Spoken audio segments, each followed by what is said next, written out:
Como será a vida no Afeganistão sob controle do Talibã? Que tipo de nação será o Afeganistão depois de 2021? John Simpson, exemplo correspondente no país e editor de notícias internacionais da BBC, analisa a questão. Assisto agora, em Últimas Notícias.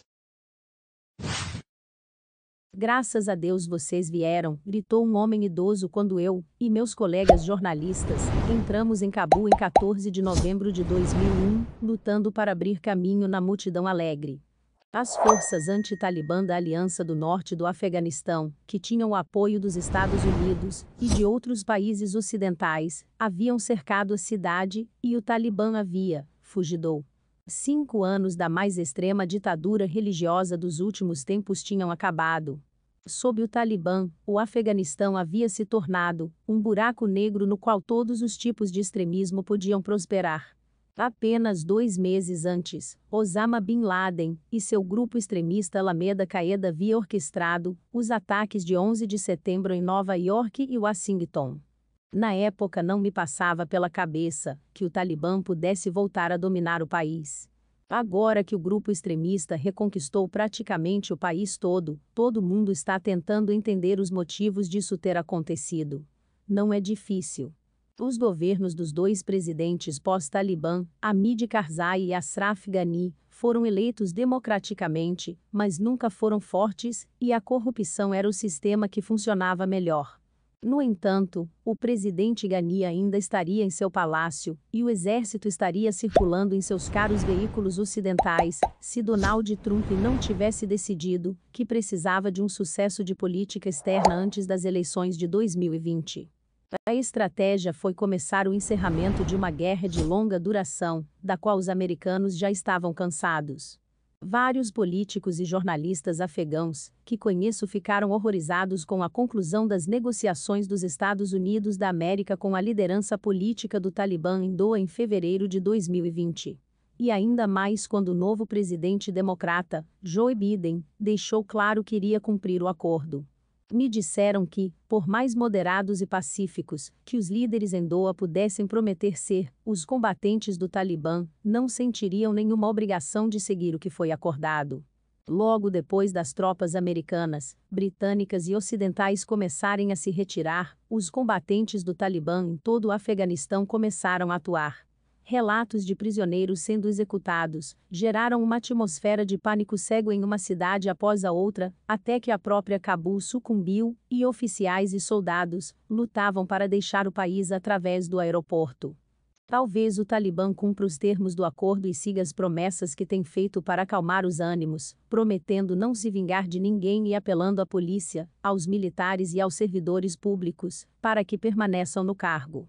Eles podem achar que é mais seguro não provocar o Ocidente e levar a uma segunda intervenção. Mas que tipo de país será o Afeganistão controlado pelo Talibã desta vez? A única referência que temos é o período de 5 anos a partir de 1996, quando, em questão de poucos dias, é assim que essas coisas acontecem no Afeganistão, o Talibã expulsou o governo Mujahideen moderado controlado por Ahmad Issa Massoud. Passei muito tempo no Afeganistão durante o período em que o Talibã estava no poder, e foi uma experiência profundamente assustadora. A Sharia, lei religiosa, em suas formas mais violentas, estava em vigor no país todo. Execuções públicas, apedrejamentos e chicotadas eram comuns. Gangues paramilitares circulavam nas ruas, atacando homens que mostravam os tornozelos ou usavam qualquer tipo de roupa ocidental.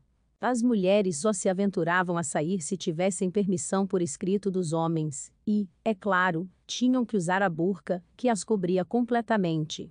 O ministro da Saúde do Talibã, Mullah Baloch, reclamou para mim que a Cruz Vermelha Internacional recusou seu pedido de fornecer cirurgiões para cortar mãos e pés de ladrões condenados, então ele teve que fazer o trabalho pessoalmente, embora ele parecesse gostar bastante. Trabalhar para a televisão era um pesadelo, porque registrar a imagem de qualquer ser vivo era expressamente proibido por motivos religiosos. As livrarias eram regularmente revistadas em busca de ilustrações e qualquer livreiro culpado era açoitado. Quando o regime começou, a maioria das pessoas fugiu da cidade, e a maioria das lojas foi fechada. O Talibã não podia pagar para importar petróleo, então as luzes mais fortes à noite eram as velas que as pessoas colocavam em suas janelas, e o barulho mais alto eram os latidos de matilhas de cães abandonados por seus donos nas ruas. Depois do Talibã ter sido tirado do poder, no início dos anos 2000, a vida comercial floresceu em Cabul e em outras cidades, apesar de todos os fracassos dos sucessivos governos afegãos e de seus apoiadores ocidentais. O padrão de vida melhorou, carros lotavam as ruas antes vazias. As escolas floresceram, especialmente para as meninas.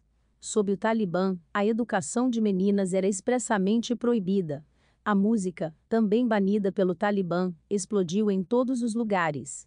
Hoje existem novos edifícios em todos os lugares, e não se sabe o que vai acontecer com eles. A última vez que estive no país não consegui nem encontrar o lugar por onde eu e meus colegas da BBC entramos na cidade em 2001, toda a área foi reconstruída. A maioria dos afegãos deve considerar a recente vitória do Talibã uma catástrofe para eles e para seu país. A principal questão agora é: o Talibã seguirá seus instintos e levará o Afeganistão de volta ao passado tão radicalmente quanto antes da libertação, há 20 anos? Ou será que eles aprenderam uma lição? Se inscreva para acompanhar a cobertura desta e de muitas outras notícias. Veja também essas outras notícias que podem ser do seu interesse.